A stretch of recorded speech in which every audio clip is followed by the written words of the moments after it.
सांग माने मु स्वागत करुच्ची स्मिता स्पेशल किचन को। जेहेतु वर्षा दिन चली आम टे हेल्दी खावाई चेष्टा करवा। पानी देकी से कदली गुड़िक काटिकी छोट छोट पीस करके पकईदबा। हल्दी पानी रे साधारणतः कदली काटिकी पकेले कदली गुड़िक चोपा छड़ेकी एमती सरू सरू गोल गोल कर काटी देकी हल्दी पानी रे पकईदेवी।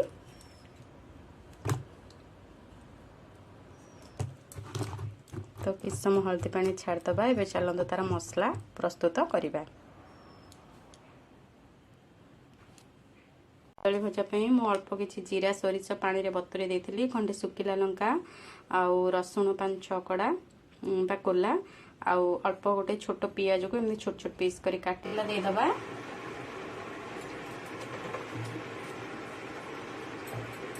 तेल दे सारा परे सेतिरे किछि जीरा सोरिषर फुटण छुंक देदबा।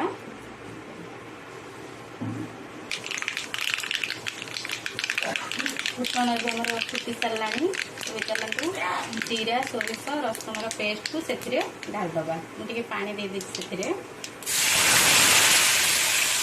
आपन राग खाऊे तो आउ लंका भी आड करेंगे। गोटे चम्मच हल्दी गुंड आउ स्वाद अनुसार लुण पकईदबा। पकईदे मसला को टिके कषिदबा। तापरे हल्दी पानी रे पड़ता कदली को से पकईदबा।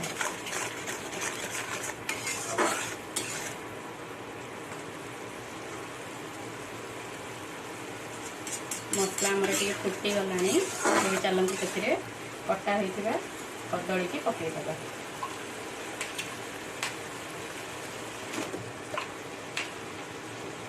सब जिनस को आम पकई सारी कदली पकई भलसे गोली दे घोड़े दबा।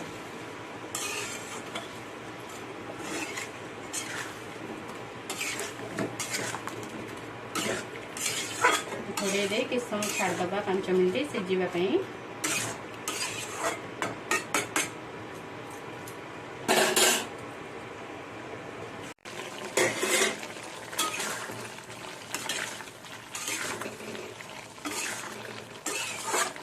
टिके आमको सिझ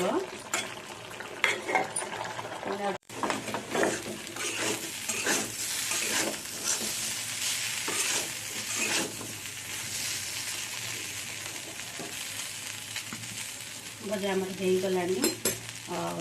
जीरा लंका गुंड जब चाहिए आपण मैंने पकई पारे जदि तो ना टिके करी पाउडर पकईदबा।